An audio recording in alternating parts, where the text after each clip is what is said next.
3週目。オーディオコメンタリー3週目ですね。ラスト。今回は最終回。最終回、第10話です。この前にね、2本オーディオコメンタリー皆さん楽しんでいただけましたかね。ついに最終回となって、これが評判良ければ、今回行ってない3本以外の話数もオーディオコメンタリーを撮ったりね。そうですね。いつか2周年とかの時。2周年とかね、わかんないですけど。やったりとか、はい。サイバーパンクエッジランナーズ以外もああ、いいですね。やれたりするよね。オーディオコメンタリーのオーディオコメンタリーもしてもいいですし。今回撮ってるオーディオコメンタリーをはい。見てる人たちのオーディオコメンタリー。ああ、そうですね。すごいね。猫構造どこに需要があるのか全くわからない。まあでも機会があればそういうのも実験的にやれたらな。でもやっぱ今回からさ、この動画を見てくれるって方もいるんで、やっぱあらかじめ説明しなきゃいけないんですけど、ネットフリックスで配信中のサイバーパンクエッジランナーズの本編と同時視聴する形で、YouTube でオーディオコメンタリーを配信できないかなと。視聴者さんにうん。ちょっとお手数おかけしますが、2画面用意していただいて、例えば片手の iPad には Netflix、で片手のスマホには YouTube。テレビとスマホとかね。そうそれぞれのご家庭ではい。 2個 YouTube と Netflix を見れるものを用意してもらって、一斉の背でタイミングを合わせて同時再生すれば、動画内で再生ボタン一緒に押しましょうみたいな指示を出して、なんか押しましょうだと、なんかこの人によって押しましょうなのか、押しましょう本なのか、わかんなくなるから、ここら辺に出るであろう0分00秒っていうのをぴったり合わせてもらえれば、じゃあこれ YouTube と Netflix を同時再生してたけど、はい YouTube だけちょっと止めちゃって、はいちょっとトイレ行ってこようって言って戻ってきたら、本編だけ進んじゃってたみたいになっても、同じ何分何秒ってところに合わせてもらえれば、そっからぴったりもう一回見れるってことね。でまた問題はさ、Netflix って加入してる人と加入してない人がいるわけじゃん。そうですね。コメンタリー動画が作れたとしても、YouTube 内ではアニメ本編の映像は Netflix で配信してるものなんで難しいよね。そうですね。YouTube 上ではちょっと本編映像は流せないですね。なんで2画面出してほしいっていう話ではあるんだけど、そこは申し訳ないけど、見ていただく方に Netflix にちょっと有料ではあるんですけど、入ってもらって、ご加入していないという方にも一つ言いたいことがありまして、エッジランナーズ、めっちゃ面白いんで。そういうことそうです。ぜひご加入いただいて見てみてくださいって言いたいです。なるほどね。お願いします。どうしてもやっぱりね、そのNetflix、はい。サブスクってたくさんあるからね、入れませんっていう方もいると思います。その方々には本編のスタッフのトークを聞いてもらって、あのシーンはどこだっけ、このシーン今この話かなっていうのをちょっと思い出してもらいながら見てもらうっていうね。まあそれだけでも全然見応えはあるはずです。あると。でも今回ついに第10話最終回のオーディオコメンタリーをこの後楽しんでもらいたいと思います。サイバーパンク1周年ネットフリックスで配信中のサイバーパンクエッジランナーズの公開から1周年記念ということで、皆さんと同時視聴でオーディオコメンタリーを実施できたらと思います。今回は最終話です。なので早速第10話を皆さん一緒に見ましょう。ネットフリックスを準備してください。3、2、1、ポチッ。はい、じゃあ10話コメンタリー始めましょう。10話ではシナリオをやりました大塚です。キャラクターデザインと創作監督をやりました吉成です。監督やりました今石です。よろしくお願いします。はい、というわけで10話ですけど、10話はとにかくもう監督が疲弊してたのが一番そうですね。覚えてんだけど、やっぱしんどかったサイバーパンク。サイバーパンクがしんどかったのか、ただ単に自分が年取っただけなのかわかんないですけどね。やっぱきつかった、過去作と比べてもきつかったの？きつかった。どうかな。どうかな。ちょっと普段のやり方とは違ってたよね。何せ原作ものというか。その気の使い方がまた、そうですね。ベースにあるものがあるから。だから向こうとのやりとりでいろいろあったっていうのはあるよね。そうですね。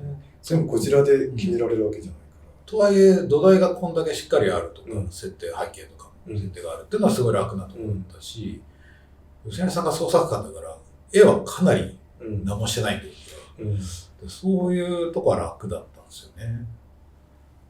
でもまあ確かにいつもと違うバランスだったから、なんか気使うとこが違うんで結構疲弊したのかな。だから、普段とは違うところで苦労したってこと。そうかもしれないですね。今石君とは逆に吉成君もなんか最終回でも全然元気みたいな感じだったけど。いや、物足りないですよ。そう、まだまだ書きますよみたいな。いつもそうですけどね。いつもなんかこう、ちょっと余力を残しすぎたなって思うんですよ。いつも最終回のためにちょっとパワーを残してるんですよ。なるほだから最後のそのエボショッためにこの、もののけ姫のモロが力を残してたみたいに残してるんですよ。残してるんですね。最後のために。首だけの首だけのぐらいの。手を食いちぎる。やっぱ30秒のカット必要でしたね。もうちょっとやりたかったね。もうちょっと地獄みたいなカットを作っていくべきだった。そうなってたら大変なことになってたから。そしたら多分普通のカットを入れる時間がなくなるから大変なことになる。まあでも CG の使い方はうまいよね。本当その邪魔にならないし、主役ってわけでもないんだよね。だからでもいい具合に密度上がっててさ。それ背景動かせなかったのが、ちょうどいいバランスになったような気がしますね。だからコンテは全然普通の古典的なコンテなんですよ。カメラ動かしてない。作画でもできそう。作画でも一見できそうなんだけど、ディティールとか硬そうな感じとかが作画じゃできないんで、そういうリアリティ上げというか、そういうところだけに使ったんで。このデイビッドたちの車は何やっても壊れないね的なことはバンバン爆発してくれる。一発撃てば爆発ですからね。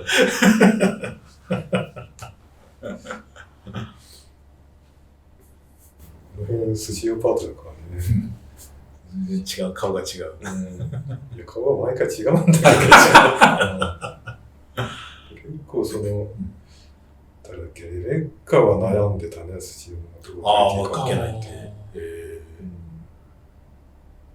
書きやすそうなキャラに見えるけど、まあ、普通にいつもの感じで可愛く描けるんじゃないのって思うんだけど、可愛さの加減がどうしていいかわかんないって。ああ、そっか。振り切りすぎてもいかんだろうみたいな。それは確かにあるかもな。いつもほど漫画にしていいわけじゃないからな。この人もなんか急にラスボスみたいな感じで出てきた。でも途中でジャッツで消える。こいつ倒さねえんだっていうね。それ中心になる悪がいない。そうなんですよね。だからまあ、その、アダムスマッシャー問題ってのがあるからね。ゲームもそうだけどね。こいつはラスボスなんだろうかっていう。そうですね。不思議なところにいるキャラクターだから。ゲームでもプレイすると意外と簡単に。別に重要キャラでもなんでもないからね。一応なんだっけ、キアヌ・リーブスとの因縁とかあるんだけど。あるにはあるけど。あるにはあるけどっていう感じですよね。キアヌとの因縁でしかないから。まあでもその街全体と戦ってるみたいなニュアンスになればよかったんだけど、まあなかなかどう絵にしたらいいんだみたいなのはそんなに詰め切れなかったかもなと。スマッシャーをやっぱ立てすぎてもちょっと違うよね。そうなんですよね。キャラクターとしてそんな重要ではやっぱりないから。あいつも街の一部でしかないっていう感じに見えたら本当は一番良かったんだけど。結局デイビッドの運命の話でしかないからね。まあまあ、そうなんですよね。確かに最後のボスっていうかラスボス的なキャラを本当は別個に用意しようとはしてたんで、その辺がでも結局 NG になって、そのあたりはちょっとこっちも計算が狂ったなーっていうところが、まあ、そうなるとやっぱアダムスマッシャーを引っ張ってくるしかないなっていう感じではあった。なんか一人のキャラに街を集約するみたいなことがあんまり世界観的に難しかったってことですね、そのゲーム側からしても。このシナリオだと単にマックスタックにやられるだけみたいな感じでしたよね。なんかその、なんだ、ヤクザのボスみたいな、ギャングのボスみたいなのの勢力争いみたいなのに巻き込まれるみたいな感じのニュアンスも最初あったから。でもそれってだいぶ最初か。そうね。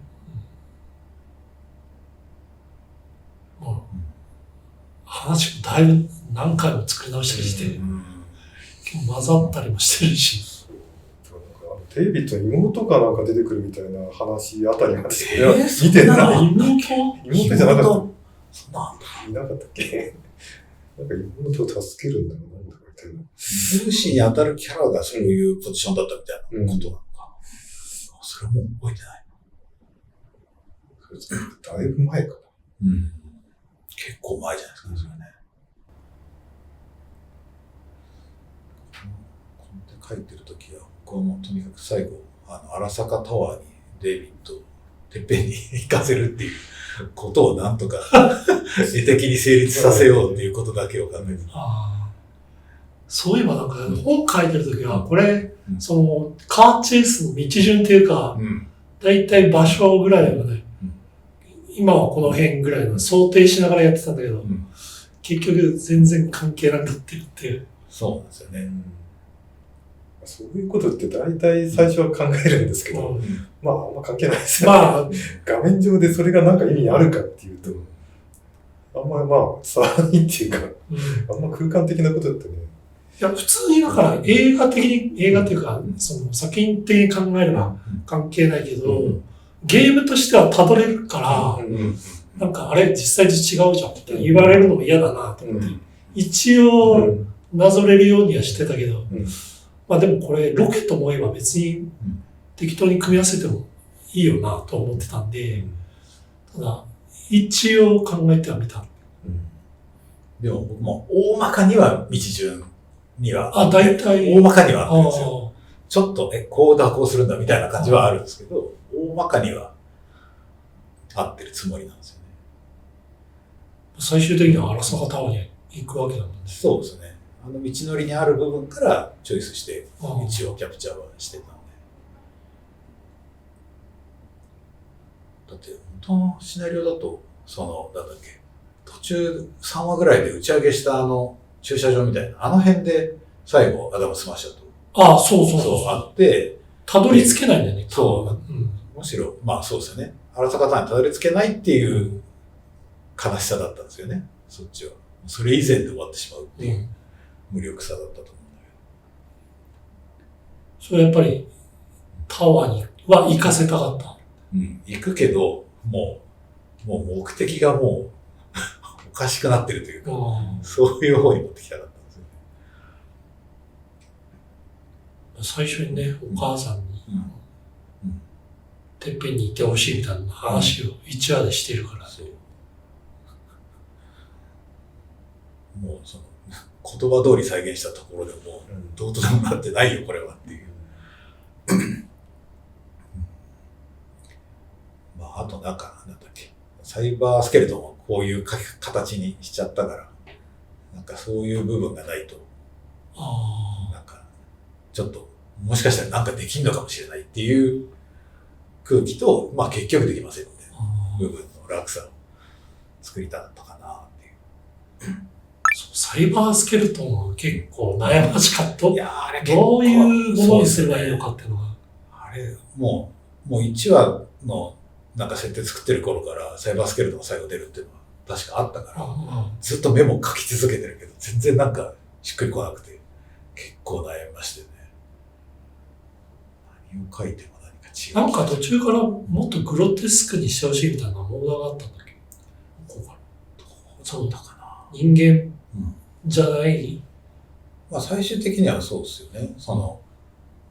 僕らもこっちのパワードスーツっぽい方に、やっぱり最初は骨だけみたいな、サンデービスターがさらになんか全身にくっついてるみたいな感じのイメージしてたんですけど、でもそれも書けないしなと思って手書きでこれ絶対アクションしたかったから、アクションできるデザインにしなきゃと思ってたら、やっぱりパワードスーツっぽくなってっちゃって、それはそれでやっぱり違うよなと思いつつ、そしたら向こうが手足切り離していいんじゃないっていう話したら、それはさすがえぐいこと考えつくなと思っ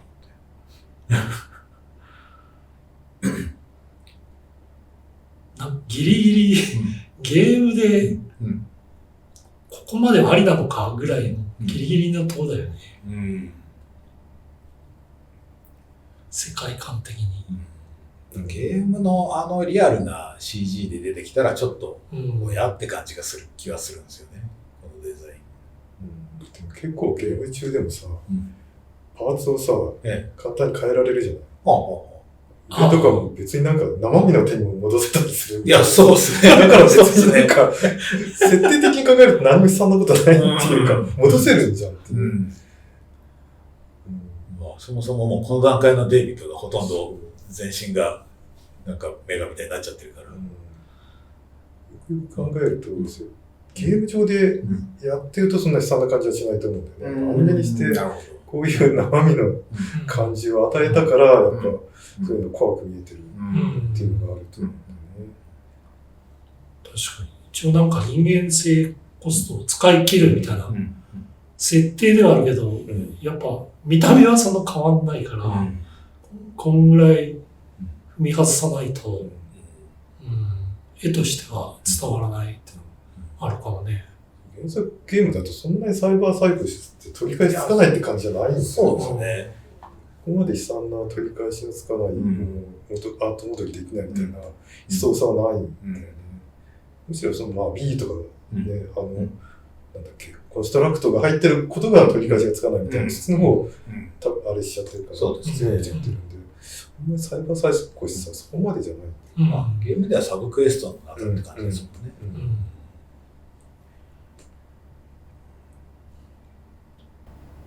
アホなカットを作っちゃいましたね。今にされないと、そんなバカなっていう感じでやりたくなっちゃうんですよね。別にそんなバカだってそんなに思わないから。この後この車どうなったんだろうなんだけどこの高さから。絶対助からないですからね。こうやってなんかどさくさでテレビとか乗っかっちゃってるみたいな。なんかまあなんとなく成立されてるけど、普段だったらこうやっていけない気がする。それはコンテマジックとかイマシマジックとか。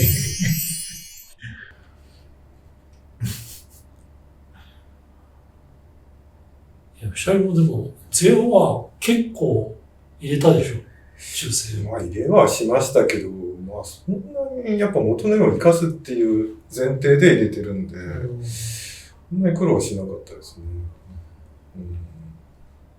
一から書き直すみたいな書き方しないですからね。1話でも1話でもそうですね。1話とかなんかほとんどなんか全部入れたんかなって思うぐらい。まあ1話の最初の戦闘シーンが大変だったんで、そこはあんまり入れてないんですけど、それ以外はまあ大体調整みたいな感じでほとんどカット入れてますけどね。調整するだけでもまあまあ別にかさ上げができるので、そこはそんな苦労した感じじゃないですね。今の今井さんみたいな、今井さんのラフがあったよね、確かね。割と入れた。これとかもあったかな。こんなアングルかけないにかわった普通に考えてこうねじくれてないとありえないんだよね。そうなんですよ。自分もコンテ書いて、じゃあこれは僕は監督出世しましょうっつって監督回ってきたら、いや、これ書けねえなっつって。嘘つかないと成立しないよ、俺。手前トークでパースを歪めるみたいな、終出点変えるみたいなことしないと収まらないよね。騙しいですよね。いや、こんぐらいはリアルめの絵でそれをでもやっちゃうのがすごいなと。今井さんの絵は全然リアルめじゃなかった。リアルめじゃないですか。なんとか調整して、なんとかそれらしくしてもらって。グラデーションでね、合うように調整したら。一生懸命僕はリアルめに描いてあれですからね。そうだ。あれ以上リアルに描くともうできないんですよ。結構頑張ってリアルに描いてるんですよ。サイバースケルトンのバランスはすごい良かったよ、やっぱり。あれを描かせるとね。そのレイアウトを入れてる時の。やっぱメカがね、メカのああいう独特なフォルムの形のものはさ、なかなか描ける人っていうか、レンラガンもそうだけどね。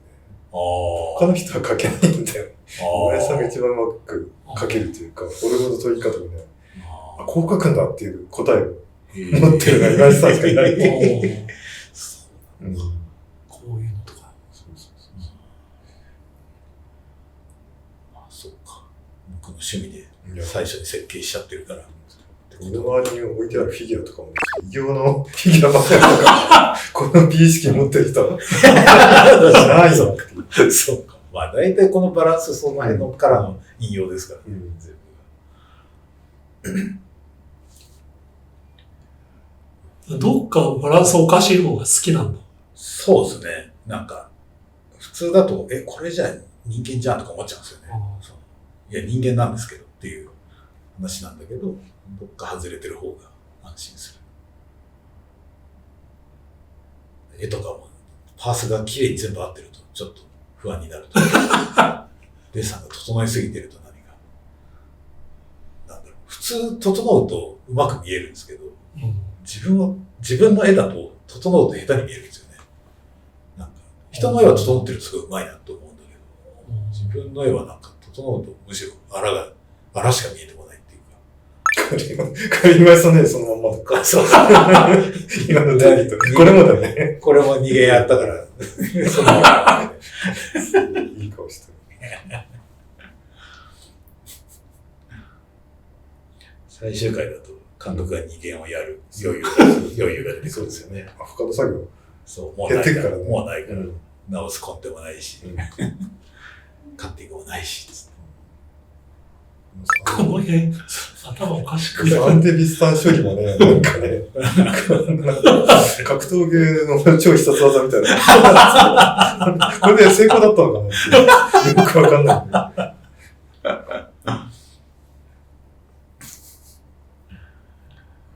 シリアスなシーンなんだけどな、これだけ見たらそうは思わないね。そうですね。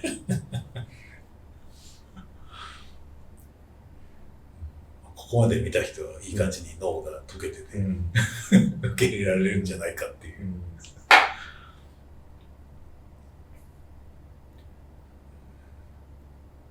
そういう意味では最終回はやっぱりちょっと手癖が強く出てしまったなと思いますけど。吉田君とか自分で監督するときはこんな絵直せないわけじゃない、自分では。それは、どっちがいいってこともないけど、なんかやっぱ、やってる時の感じって全然違うでしょ。絵描いてたらすごい幸せだなって思いますね。改めて。監督やってたら、まあ監督やってんだから絵描いてたらダメだっていう感じなんだけど、描いちゃうと、やっぱり描いてる方が楽しいよってなっちゃいますね。とはいえ内容はいじれないわけじゃん。その全体をコントロールするには監督するしかないんだけど。いや、もう絵描く作業だったら何でも楽しいです。いや、動画だって楽しいし、多分仕上げするだけでも楽しいと思う。与えられた中でも結局何かしら絵のコントロールをするわけで、やっぱ結構仕上げ直しとかもしたし、仕上げは仕上げでその出口のところに近いわけですよ。やっぱ限りなくその自分が作業したものがそのまま画面に出るっていう楽しさはあるんですよね。やればやるほど完成度が上がるわけだもんね。仕上げ素材もちょっといじると良くなったりすることがあるので、そういう楽しさがあるんです。その辺のなんかすげえ修正の効率が良さそうだなっていうか、ポイントだけ直すだけでぐっとエッジから上がるみたいな。修正をチラチラ見て、こんだけでだいぶ変わるんだみたいな思ったな。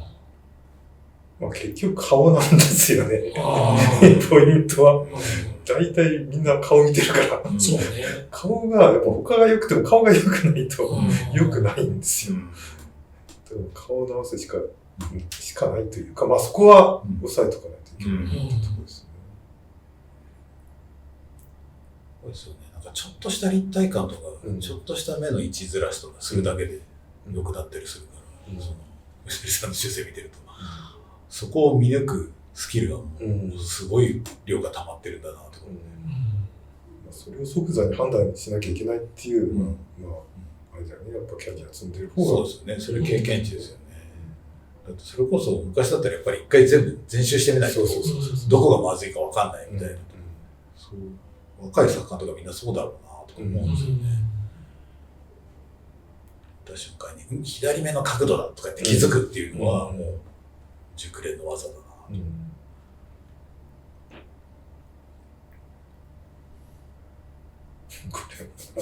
何なんだろう。これ何だったんでしょうね、こ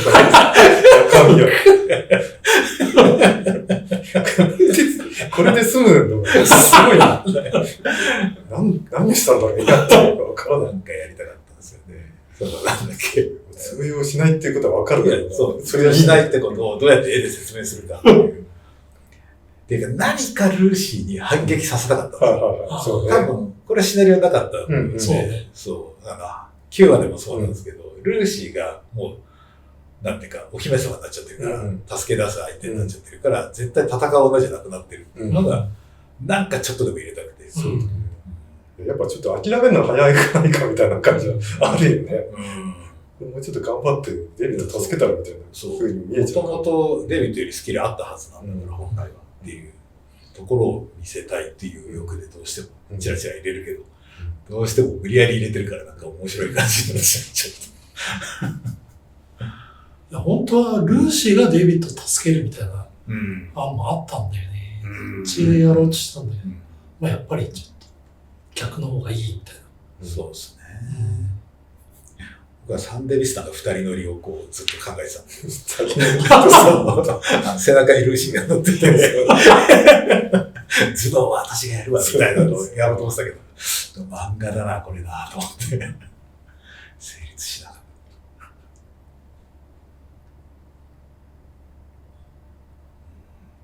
た。走馬灯じゃない。走馬灯そうですね。ろくな悲惨なシーンばかり。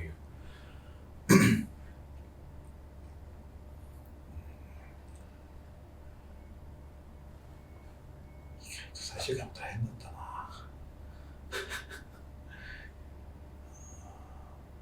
ギリギリまでずっと直してた気がする。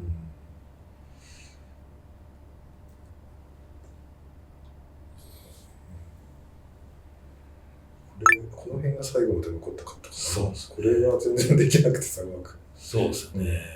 今でもうちょっとなんとかなんなかったかなとは思ってるけど。ちょっと難しいカットを作ってしまったなと思って。もうワントライしとけばよかったかなっていうのはある。2、3テイクやれたら確かに、ちょっと役立ったかなっていう。もう一山が帰ったそうにしたことにしたから、制作がね、もういいでしょっていう感じだったから。もう V 変質から遠隔でああしてこうしてみたいな。そうだね。そうだから、ね、なんかちょっとこう、伝わりづらい感じだった。あんまり細かすぎる注文は言えないから、その段階で。大雑把に言うしかない。